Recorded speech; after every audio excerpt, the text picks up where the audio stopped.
నమస్తే, welcome to our channel. 11వ తారీఖు 11 vehicles వేసుకొని 11 మందిని తీసుకొని సభకు వచ్చి 11 నిమిషాలు కూడా ఉండకుండా పారిపోయాడు జగన్మోహన్ రెడ్డి గారు. దీన్నే తెలుగులో ఏమంటారో తెలుసా? భయం అంటారు. సో ప్రతిపక్ష హోదా ఇవ్వకపోతే నేను సభకు రాను అని చెప్పినటువంటి జగన్మోహన్ రెడ్డి గారు ఈరోజు సభకు ఎందుకు వచ్చారో తెలుసా? కేవలము బై ఎలక్షన్స్ వస్తే మళ్ళా ఎక్కడ ఓడిపోయేటువంటి పరిస్థితి వస్తుందో అని చెప్పి భయపడి మాత్రమే అటెండెన్స్ కోసము జీతం కోసం మాత్రమే ఆయన ఈరోజు సభకు రావడం జరిగింది.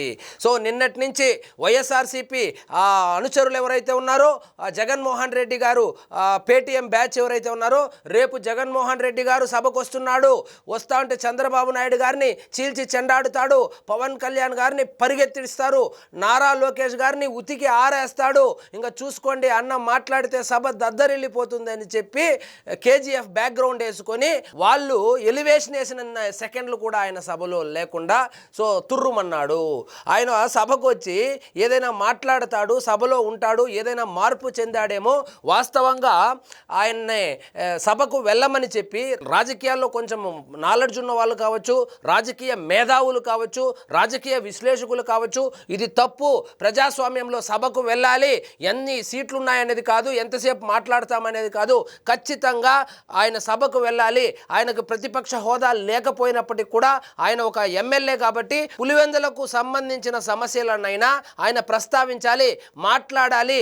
ఆయన ఎంతసేపు ప్రెస్ మీట్ పెట్టి మాట్లాడినా అది సాక్షి టీవీలో వస్తుంది, కేవలం వాళ్ళ క్యాడర్ మాత్రమే దాన్ని చూస్తుంది. కానీ న్యూట్రల్ పబ్లిక్ ఎవరైతే ఉన్నారో వాళ్ళు ఎలాగూ సాక్షి చూడరు కాబట్టి ఆయన సభకి వెళ్తే కవరేజ్ వస్తుంది, సో ఆయన మాట్లాడేది జనాల్లో వెళ్తుంది అని చెప్పి వాళ్ళు పదే పదే పదే చెప్పడంతో ఏమైనా మార్పు చెంది వెళ్ళాడేమో అని అందరూ భావించారు, నేను కూడా భావించాను. సో వెళ్తున్నారు జగన్మోహన్ రెడ్డి గారు. సో జగన్మోహన్ రెడ్డి గారు వెళ్ళి కనీసము అక్కడ జరుగుతున్నటువంటి కూటమి ప్రభుత్వం చేస్తున్నటువంటి ఈ పథకాలు కావచ్చు వీటి గురించి మాట్లాడతాడు, లేకపోతే బయట చెప్తాడు కదా 196 చెప్తాడు ఆ ప్రెస్ మీట్ పెట్టి సాక్షిలో. సో ఇవన్నీ ఆయన సభలో మాట్లాడతాడేమోనని మీతో పాటు నేను కూడా అనుకున్నాను.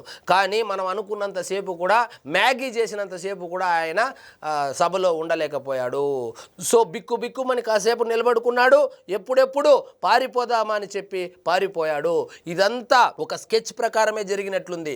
మొన్న ఇదే విధంగా కేసీఆర్ గారు కూడా అంతే, వచ్చాడు, సంతకం పెట్టాడు, వెళ్ళిపోయాడు. వాళ్ళు కూడా అంతే, రేపు కేసీఆర్ గారు సభకు రాబోతున్నారు, కాసుకోండి, రేవంత్ రెడ్డికి చుక్కలు చూపిస్తాడు, ఇంకా చూసుకోండి కాసుకోండి అని చెప్పి పోస్టులు పెడితే ఆయన కూడా జస్ట్ సంతకం పెట్టి ఎక్కడ డిస్క్వాలిఫై చేసేస్తారో, మళ్ళీ ఉప ఎన్నికలు వస్తే ఇది గెలుస్తామో ఓడిపోతామో తెలియని పరిస్థితి కాబట్టి ఆయన కూడా సభకు వచ్చి మమ అనిపించి పారిపోయాడు. మరి ఆయన బాటలోనే, గురువు గారి బాటలోనే శిష్యుడు అన్నట్లు సో ఎక్కువగా కేసీఆర్ గారినే ఫాలో అవుతూ ఉంటారు కదా, కాబట్టి కేసీఆర్ గారు ఫోన్ చేసి ఏమైనా చెప్పారేమో, అయ్యా నువ్వు కనుక సభకు వెళ్ళకపోతే రఘురామకృష్ణంరాజు గారు చెప్పింది కరెక్టు, ఒక అకారణంగా సభకు వెళ్లకుండా ఇన్ని రోజులు కనుక ఎగ్గొట్టితే ఖచ్చితంగా డిస్క్వాలిఫై అయిపోయేటువంటి అవకాశం ఉంది. డిస్క్వాలిఫై అయిపోతే కనుక మొన్నటికి మొన్న జరిగినటువంటి జెడ్పీ ఎన్నికల్లో వాళ్ళ సొంత నియోజకవర్గంలో, సొంత జిల్లాలో, సొంత మండలంలో జరిగినటువంటి జెడ్పీటీసీ ఎన్నికలు ఏవైతే ఉన్నాయో డిపాజిట్ కోల్పోయారు. సో సొంత మండలంలోనే డిపాజిట్ కోల్పోయాము కదా, ఒకవేళ కనుక ఈ ఉప ఎన్నికలు కనుక వస్తే మళ్ళీ ఏమైనా ఓడిపోయే పరిస్థితి ఉంది. ఒకవైపు ఏమో షర్మిల గారు ఎప్పుడెప్పుడు ఉప ఎన్నిక వస్తుందా, ఎప్పుడెప్పుడు పులివెందుల నుంచి పోటీ చేద్దామా కాంగ్రెస్ పార్టీ తరపున అని ఆమె ఒకవైపు వేచి చూస్తూ ఉంది.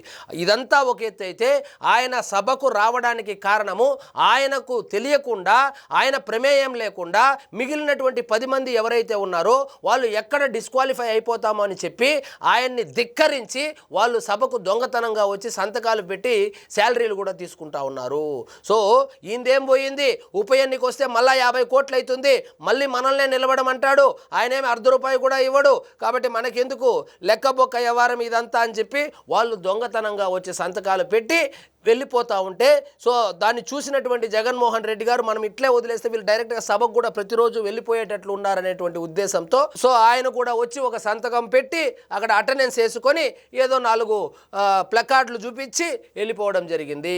సో వైజాగ్ స్టీల్ ప్లాంట్ ప్రైవేటీకరణ చేసేస్తా ఉన్నారు, ఆపాలి ఆపాలి ఆపాలి అన్నారు. మొన్నటికి మొన్న 52 కోట్ల రూపాయల లాభాలతో నడుస్తూ ఉందని చెప్పి ప్రకటన వచ్చింది. కాబట్టి విషయ పరిజ్ఞానం ఉండదు, ఏదో వాళ్ళ స్క్రిప్ట్ రైటర్లు రాసిస్తే దాన్ని తీసుకుని ప్లకార్డులు పట్టుకొని వచ్చేశారు. సో మొత్తానికి జగన్మోహన్ రెడ్డి గారు 11 నిమిషాలు కూడా ఆయన సభలో ఉండలేకపోయారు. సో విధి ఎంత విచిత్రంగా ఉంటుందనే దానికన్నా ఈ రాజ్యాంగం కావచ్చు, ప్రజాస్వామ్యంలో అక్కడ దాని యొక్క బ్యూటీ ఆఫ్ డెమోక్రసీ అంటారు కదా.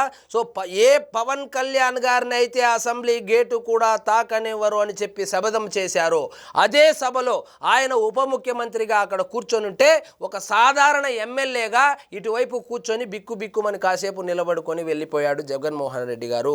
This is called beauty of democracy. So రాజకీయాల్లో ఇది ఇక్కడ ఏక ఛత్రాధిపత్యం ఉండదు, ఇక్కడ ఏమి నియంత పరిపాలన ఉండదు అని మరొకసారి రుజువయ్యింది. సో పవన్ కళ్యాణ్ గారిని అసెంబ్లీ గేటు తాకనియను, ఎమ్మెల్యేను కానివ్వను అని చెప్పినటువంటి వాళ్ళ పార్టీకి 21 మంది ఎమ్మెల్యేలు ఉంటే 151 సీట్లు ఉన్నటువంటి జగన్మోహన్ రెడ్డి గారు, ఆ రోజు విర్రవీగినటువంటి జగన్మోహన్ రెడ్డి గారు ఈరోజు బిక్కుమంటూ 11 మందిని తీసుకొని వచ్చి 11వ తారీఖు 11 నిమిషాలు అక్కడ గడిపి వెళ్ళిపోవడం జరిగింది.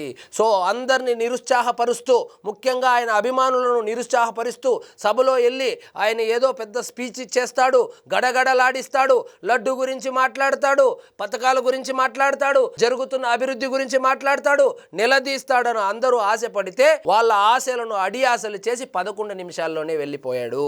సో దీన్నంతా చూసినటువంటి ముఖ్యంగా కూటమి కార్యకర్తలు ఇదంతా డీజిల్ బొక్క వ్యవహారం కాకపోతే, సో నిజంగా ఈయనకు దమ్ము ధైర్యం ఉంటే 11 మంది ఉంటే ఏమి, ఒకరుంటే ఏమి. సో మీరు కనుక గతంలో గుర్తు చేసుకుంటే చంద్రబాబు నాయుడు గారు అప్పట్లో 23 స్థానాలు గెలిచినప్పుడు ఈయనకు 151 స్థానాలు ఉన్నప్పుడు అందరినీ సభ నుంచి సస్పెండ్ చేస్తే ఒక్కడే నిలబడి మాట్లాడాడు. 70 పైచిలుకు వయసులో ఒక్కడే 151 మంది ఎదురుగా నిలబడి మాట్లాడినటువంటి చంద్రబాబు నాయుడు గారు ఎక్కడ.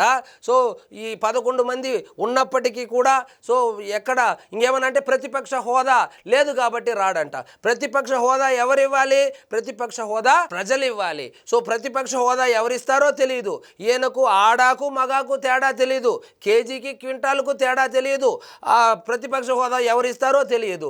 ఈ లడ్డూ వ్యవహారం ఏదైతే ఉందో నేషనల్ మీడియాలోను, మరోవైపు సోషల్ మీడియాలోను, మరోవైపు పీఠాధిపతులు కావచ్చు, అదేవిధంగా మఠాధిపతులు కావచ్చు, హిందూ సంఘాలు కావచ్చు, మూకుమ్మడి దాడి చేస్తూ ఉంటే వైఎస్ఆర్సీపీ మీద దాన్ని డైవర్ట్ చేయడానికి ఆయన ఈరోజు సభకు వచ్చినట్లు తెలుస్తూ ఉంది. సో ఈరోజు కనుక మీరు చూసుకుంటే పూర్తిగా సోషల్ మీడియా కావచ్చు, మెయిన్ స్ట్రీమ్ మీడియా కావచ్చు, మొత్తం జగన్మోహన్ రెడ్డి గారు సభకు వచ్చినటువంటి విజువల్స్ కావచ్చు, దానికి సంబంధించినటువంటి న్యూసే వస్తూ ఉంది. కానీ సో జగన్మోహన్ రెడ్డి గారికి గురించి నిన్నటి వరకు కల్తీ లడ్డు తిరుమల తిరుపతి దేవస్థానానికి సంబంధించి ఆ కల్తీ లడ్డు వ్యవహారం ఏదైతే ఉందో ఆ న్యూస్ నిన్నటి వరకు వైరల్ అయ్యేది.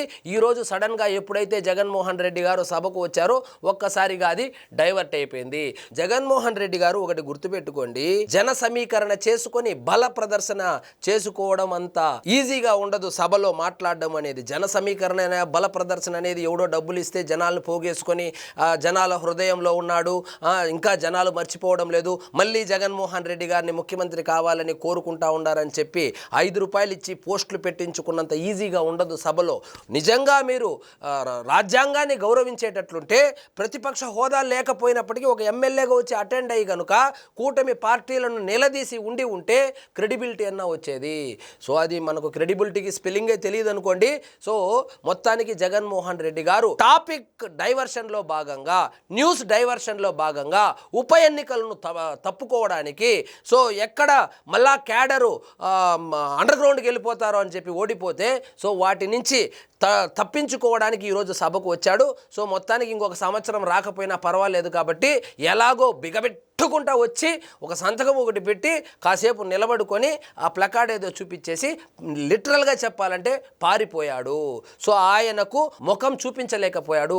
151 సీట్ల నుంచి 11 సీట్లకు పడిపోయే లోపల ఆయన ముఖాన్ని మిగిలిన ఎమ్మెల్యేలకు, కూటమి పార్టీలకు చూపించలేకపోయాడు. ఎందుకంటే 151 మంది ఉన్నప్పుడు ఆయన ఏ విధంగా అయితే విర్రవీగాడో అవంతా ఆయనకి మైండ్లో తిరుగుతూ ఉన్నట్లుంది. కాబట్టి సో మొత్తానికి జగన్మోహన్ రెడ్డి గారు అయితే 11వ తారీఖున 11 కార్లు వేసుకొని 11 మందిని తీసుకొని 11 నిమిషాలు సభలో ఉండి 11 సంతకాలు పెట్టించి పారిపోయాడు. సో ఇదండి ఈరోజు మన టాపిక్. మీకు ఈ వీడియో నచ్చినట్లయితే లైక్ చేయండి, షేర్ చేయండి, ఛానల్ మాత్రం సబ్స్క్రైబ్ చేసుకోవడం మర్చిపోవద్దు.